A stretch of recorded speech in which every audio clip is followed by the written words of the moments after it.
Otro riesgo que siempre tenemos que comprender, que está relacionado obviamente al perfil del inversionista, son los instrumentos que uno transa, que uno adquiere en el mercado.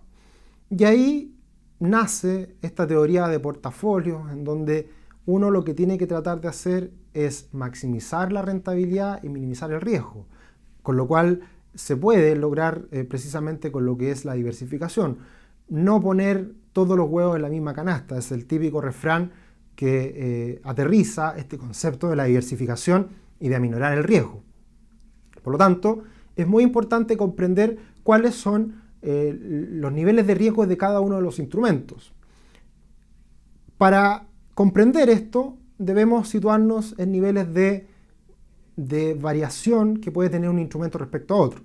Por ejemplo, los instrumentos que tienen menores variaciones de precios y por lo tanto tienen un menor riesgo y rentabilidades más conocidas son los instrumentos de renta fija, son los instrumentos de deuda, en donde en esos casos lo que uno hace es comprar una tasa de interés que en el tiempo va variando muy poco respecto a otros instrumentos de inversión. Para ponerlo en simple, comentarles sobre lo que es un instrumento de bajo riesgo, que por ejemplo lo grafica de buena forma como son los depósitos a plazo.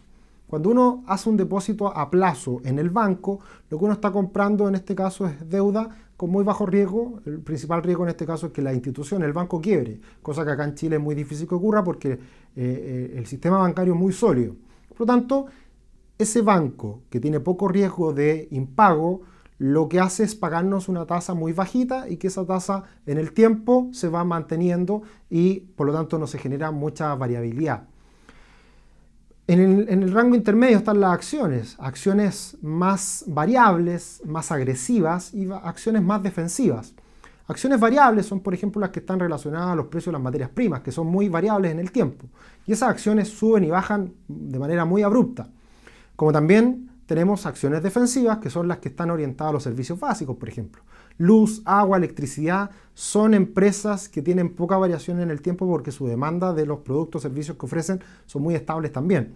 Entonces esos instrumentos son defensivos y tienen poca variación en el tiempo. Pero una variabilidad muy superior respecto a lo que son los instrumentos de renta fija.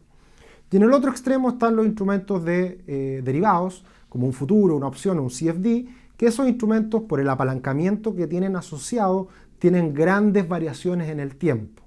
Por ejemplo, se dice que el mercado Forex de divisas es riesgoso, y la verdad que es muy poco riesgoso.